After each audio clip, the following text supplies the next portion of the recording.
Picture this. Thousands of people are protesting in your country. You turn on the news and there's no mention of it. Whether it's TV or online, governments in many countries silence unwanted news. How can you get correct and objective information at all times? How can we fight online censorship? This map shows the state of press freedom from green, very good, to red, bad. Europe's rank is good. Still, US Vice President Vance has accused Europe of censorship, claiming that free speech no longer exists here. Why? In the EU, hate speech is legally banned and must be removed. Is that censorship? There are very different opinions on what people should be allowed to say online and what not. One thing is clear. In the EU, people can criticize governments without punishment. But in countries like Iran, China and Russia, authorities delete content that is critical to the regime. Even in democracies like India, free speech is not always guaranteed. Indian journalist Nandi Punya runs an online newspaper. But the newspaper's social media accounts have already been blocked several times by the Indian government. Nandi Punya is truly passionate about reporting on issues concerning the rural community. On his website, he focuses on developmental issues faced by farmers and marginalized groups. Our social media handles were blocked for 3 to 4 months. That's a long break for a digital publication. It's frustrating as it prevents you from sharing your work. Mandeep contacted the social media platforms. He was told that they had received legal removal demands from the Indian government for allegedly violating India's Information Technology Act. The journalist feels like he's been targeted for his coverage of the farmers' protests in India. When they started in 2021, he recorded videos and reported from the ground every day. The government doesn't want anyone to show the reality to prevent being shown in a bad light. In 2024, a court got his social media handles unblocked, but the damage had been done. Frequent suspensions had affected both reach and views on his channels. This also makes it harder for him to get paid for ads and campaigns. I haven't been able to run the YouTube channel and social media pages as well as before.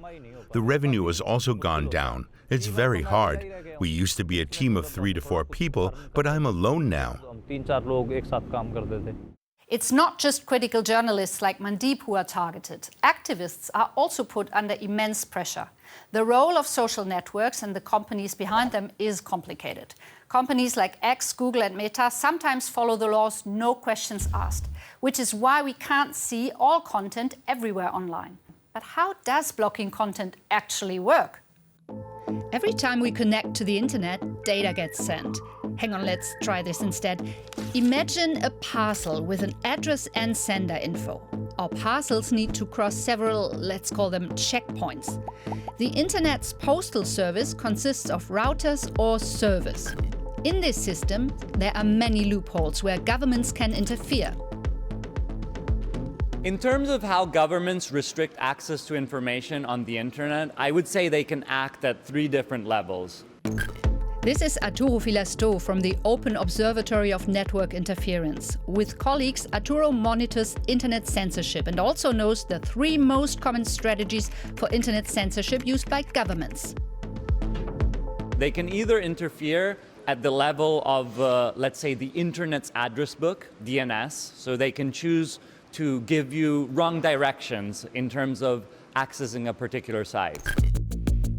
The domain name system translates an IP address to a readable website name like dw.com. Authoritarian regimes often control DNS servers. This way they can deregister domains. This blocks the translation from domain name to IP address and makes the website inaccessible. In some cases, they might just close the roads. They might say, when you're trying to go in a certain direction, your packets will not go through anymore. If you're going online, you probably have a contract with an internet service provider. Governments controlling internet service providers can blacklist website IPs.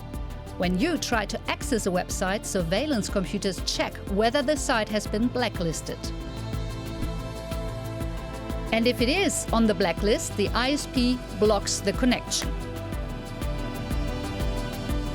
In other cases, they might look at specific features or properties of your traffic, and they might decide that certain classes of traffic are allowed or disallowed. DPI is an advanced method of examining and managing network traffic. Governments use it to scan entire websites, including their protocols, for specific keywords. If flagged, the connection is blocked. You might receive an error message on your browser, even though in reality you're being censored. When it comes to censorship, China is known to be highly effective. The government's so-called Great Firewall keeps the country isolated from the rest of the internet. By law, all computers in China must have government-approved software which blocks blacklisted websites. Instead, Chinese users have to rely on state-controlled platforms. The goal? Complete control over what information people can access. The aim is to keep criticism out. Governments are even trying to silence critics in other countries. Arzu Geybula knows that all too well. The blogger and activist from Azerbaijan lives in the West. But even here she is targeted online via social media. But leaving social media is not an option. If you are a vocal critic, and this is what you do while still living abroad, you need these platforms to amplify your message. And so it becomes this game of cat and mouse. It's like, what kind of profile do I keep? Do I stay on one social media for my work, and then I leave other social media for safety reasons? Arzu Geybula relies on social media platforms. The journalist has been living abroad for many years, but that hasn't stopped the Azerbaijani government from targeting her. She receives a lot of hate speech, and she's convinced it's state-controlled. To her, companies like Meta or X are part of the problem. The companies that operate these social media platforms have become tools in the hands of these very autocratic governments that rely on these platforms to target their dissident and exiled community members. They create, of course, bot accounts. They troll these individuals. We can talk about online harassment. We can talk about death threats that are being sent online, which then could also potentially lead to offline measures. Even though she's living abroad, Arzu doesn't feel safe. The threats from the regime affect her. She feels authorities should do more to protect people. Because in so many case studies that I've read and interviews that I've read and people I've spoken to, police does not take you seriously. When you show up at their door and you tell them, I've received, hundreds of messages on my Instagram and I don't know what to do, and they're like, oh, it's just Instagram. Who cares? So, what can we do to protect ourselves from censorship and repression and bypass it? One way is to stay invisible online. Another trick is to access blocked websites by making it look as if you're visiting from another country. On top of that, do not reuse passwords, ensure that websites you're sharing your information with are secure, and stay updated on what tools you can use. A very common tool is using virtual private networks or VPNs. VPNs route your internet traffic through a secure server in another location. They hide your real IP address so that it seems like you're browsing from somewhere else. One example is Siphon, which combines VPN and proxy technology. Proxy servers act as intermediaries between users and servers. The connection is then faster and more secure. With Siphon, users can access restricted content. Take Iran, for example. Since 2009, Deutsche Welle's websites have been blocked by the Iranian government. But through Siphon, DW continues to reach many users there.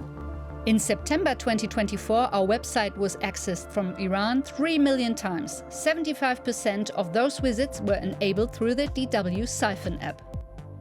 But there's more to consider.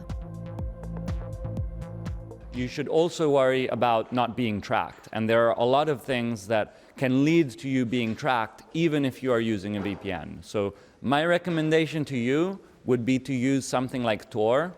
The Tor network is another powerful tool. Short for the Onion Router, Tor enables anonymous internet activity by using a global network of servers. This makes it incredibly difficult for authorities to track or block your activity. The name Onion Router is a reference to its many layers of encryption. Each layer adds security and lets you access websites without revealing your identity. New encryption technologies also look promising. They could make online censorship even more difficult. So things that look very promising are solutions like encrypted DNS, which make the address book of the internet more secure. Encrypted DNS prevents your internet service provider from spying on your web activity or redirecting you to pages with limited content. This ensures that even just looking up a website remains private. Protecting your privacy, browsing anonymously, that's not just useful for journalists and activists, it helps everyone to avoid surveillance and tracking. Unfortunately, criminals can also take advantage. So, what's more important, freedom or security? The question doesn't just apply to anonymous browsing, but also to what we say online. On the one hand, we don't want fake news and hate speech. On the other hand, we don't want censorship. In the US, almost everything is covered by freedom of speech, even fake news, insults or extremist content. In the EU, platforms like Meta and X have been legally required to delete this type of content since 2024. Elon Musk and JD Vance have called this censorship. What can and cannot be said online is a cultural issue. Clearly, we all need to talk about the right balance between freedom and security. Internet expert Patrick Pawlak. One of the big challenges, of course, is ensuring that this conversation also involves organizations and institutions from the global south, so those countries that are not necessarily represented in big policy discussions. In the future, most internet users will live in the global south. We have to ask ourselves, what's the right balance between freedom of speech and security online? Should people be allowed to say anything, even hate speech? Or do we need clear limits? Tell us what you think. See you next time.